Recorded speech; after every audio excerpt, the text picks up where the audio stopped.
पिछले 17 महीने से मैं अपनी ज़िंदगी में जो चीज़ मिस कर रहा था, स्कूलों में जाना, बच्चों से इंटरेक्ट करना, उनके साथ बैठना, हंसना, बोलना, टीचर्स के साथ में बात करना, समझना, फिर एजुकेशन के सपने देखना, वो मैं अपनी ज़िंदगी में मिस कर रहा था, स्कूल में जाना।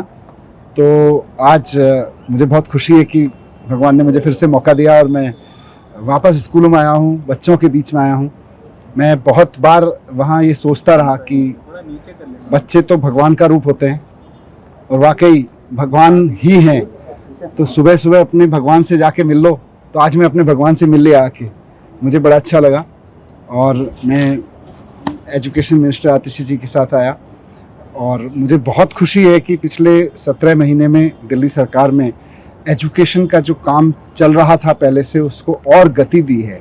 यहाँ बच्चों से मिलके भी पता चला, टीचर्स से मिलके भी पता चला, और मैं वहाँ बैठ के न्यूज़पेपर में भी देखता रहता था कि जिन स्कूलों के जिन ज़मीनों पर मैं पत्थर उद्घाटन का शिलान्यास का पत्थर लगा के गया था, वो स्कूल अब बन के भी तैयार हो गए और उनका उद्घाटन भी मैडम ने कर दिया, आतिशी जी ने, शिक्षा मंत्री के रूप में। ये मेरे लिए वहाँ बहुत सुकून की बात होती थी। और अब मैं आके आतिशी जी से डिस्कस किया तो मुझे और अच्छा लगा ये जान के कि इस दौरान 20 नए स्कूल और स्कूल बिल्डिंग्स शुरू हो गए। 18 या 14 SOSC नए 18 नए SOSC शुरू हो गए। एक नया स्पोर्ट्स स्कूल अपने आप में एक इंडिया में यूनिक तरीके का स्पोर्ट्स स्कूल शुरू हो गया। वहाँ बच्चे स्पोर्ट्स की पढ़ाई कर रहे हैं। जो हमारा arm forces preparatory school Kejriwal ji के मार्गदर्शन में बना था, उनके सपने के अनुसार कि हमारे बच्चे देशभक्त बच्चे निकलें और वो आर्मी में जाएं, आर्म फोर्सेस में जाके सेवा करें।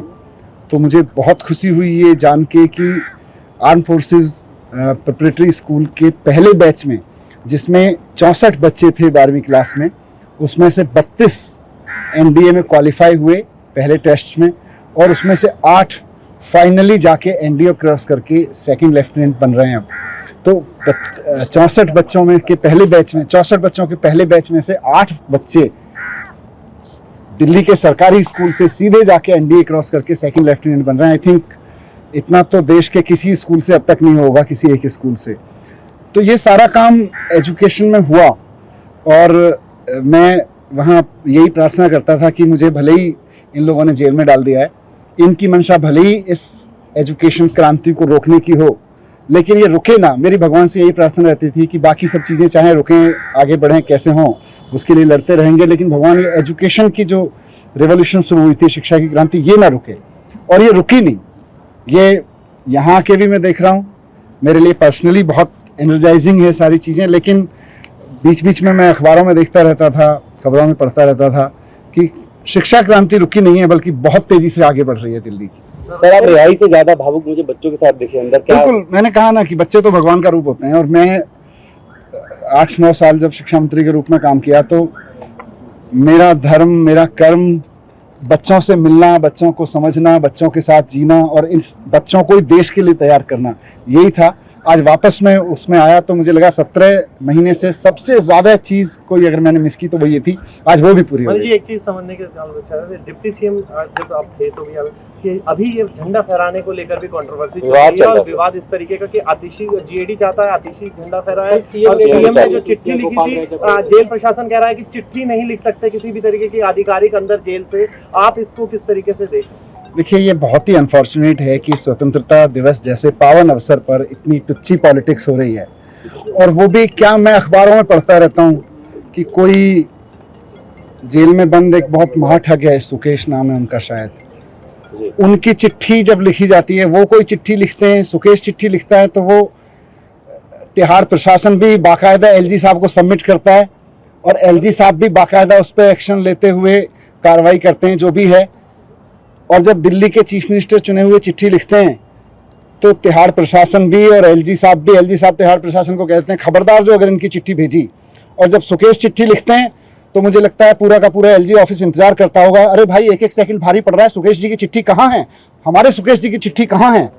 तो सुकेश जी की चिट्ठी पर जिन LG साहब को इतना मोहब्बत, इतना प्रेम उबरता है और उसकी एक एक शब्द को वो ब्रह्म वाक्य मानते हुए, सत्य मानते हुए, उस पर जिसे कहते हैं ना, सुकेश जी की चिट्ठी को देख के उनकी बाछें खिल जाती हैं, उनका रोम रोम पुलकित हो उठता है LG साहब का। केजरीवाल जी की चिट्ठी को भी मंगा लेते भाई, कहाँ है? स्वतंत्रता दिवस तो बहुत महान अवसर है, उसके बारे में अगर दिल्ली के सिटिंग सीएम ने चिट्ठी लिखी है तो उनके ऑफिस को, एक डीजी ऑफिस में फोन ही करना था, भाई सुना है केजरीवाल जी ने चिट्ठी लिखी है, कहाँ है, वो भेज दो। पर नहीं, इनको ना स्वतंत्रता से कोई लेना देना है, ना इनको देश से कोई लेना देना है। इनके तो प्रेमी लोग सुकेश जी जैसे लोग हैं, सुकेश जो भी नाम है उनका पूरा, तो इनके ठीक है, अपने अपने पसंद है लोगों की। तो समझदारी की स्थिति क्या है? समझदारी की स्थिति क्या है? अगर मुख्यमंत्री नहीं है तो चुनी हुई सरकार के मुख्यमंत्री या मंत्री को ही झंडा फहराना चाहिए। मुझे नहीं लगता कि इसमें कहीं कोई दिक्कत है, लेकिन मौजूदा एलजी साहब से और एलजी साहब के जो मुखिया हैं, इन सब से लोकतंत्र की, संविधान की, इस सब की अपेक्षा करना मुझे लगता है बेईमानी हो चुका है। इनसे केवल और केवल तानाशाही की अपेक्षा की जा सकती है और वो कर रहे हैं। Thank you sir.